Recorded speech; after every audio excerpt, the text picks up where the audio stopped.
அன்பு சகோதர சகோதரிகளே, இன்று இந்தியாவில்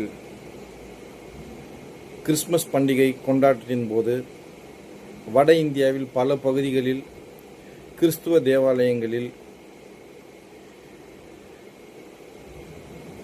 சில சமூக விரோதிகள் தாக்குதல் நடத்தியுள்ளனர் என்ற செய்தி மிகவும் வருத்தத்திற்குரிய செய்தியாக உள்ளது. இந்தியா ஒரு ஜனநாயக நாடு. இதில் சிலர் விரும்பத்தகாத செயல்களில் ஈடுபடுகின்றனர், தாக்குதல்களில் ஈடுபடுகின்றனர்.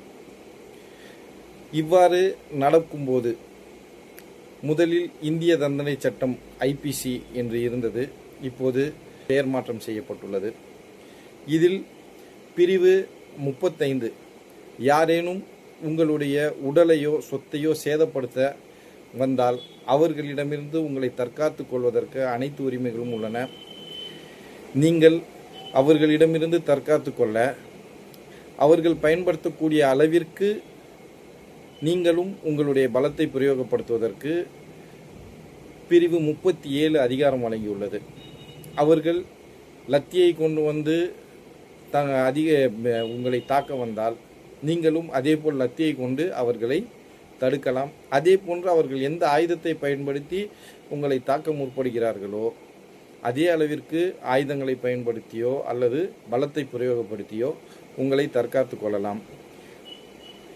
அதேபோல் அவர்களுடைய தாக்குதல் உயிருக்கோ உடைமைக்கோ பாதுகாப்பற்ற சூழல் உருவாக்குகிறது. யாரையேனும் அவர்கள் பலாத்காரம் செய்யக்கூடும் போன்ற அச்சம் ஏற்படுமாயின் அவர்களை கொலை செய்வதற்கும் இந்த சட்டப்பிரிவில் பிரிவு 38 அதிகாரம் வழங்கியுள்ளது. ஆனால் இவை அனைத்துமே நாம் எந்த அளவிற்கு இந்த உரிமையை பயன்படுத்த வேண்டும் என்ற வரம்பு உள்ளது. எதிரிகள் எந்த அளவிற்கு உங்களை தாக்குவதற்காக பலத்தையும் ஆயுதங்களையும் பயன்படுத்துகின்றனரோ அதே அளவிற்கு ஆயுதங்களையும் பலத்தையும் பயன்படுத்துவதற்கு அனைவருக்கும் உரிமை உள்ளது.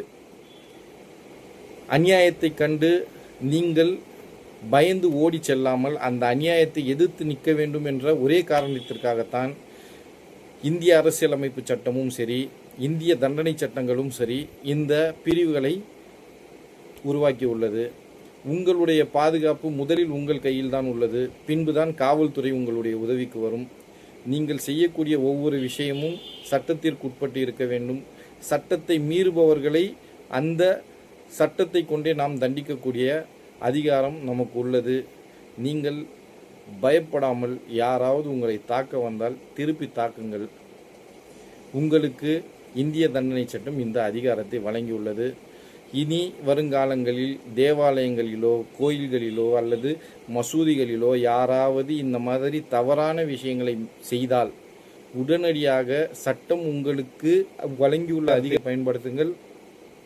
பிரிவு 35 முதல் பிரிவு 40 பாரதிய நாகரிக் சுரக்ஷா என்ற சட்ட பிரிவுகளை தெளிவாக தெரிந்து வைத்துக்கொண்டு உங்களுடைய சட்ட உரிமைகளை பயன்படுத்தி உங்களுடைய உயிரையும் உடமையும் பாதுகாத்துக் கொள்ளுங்கள்.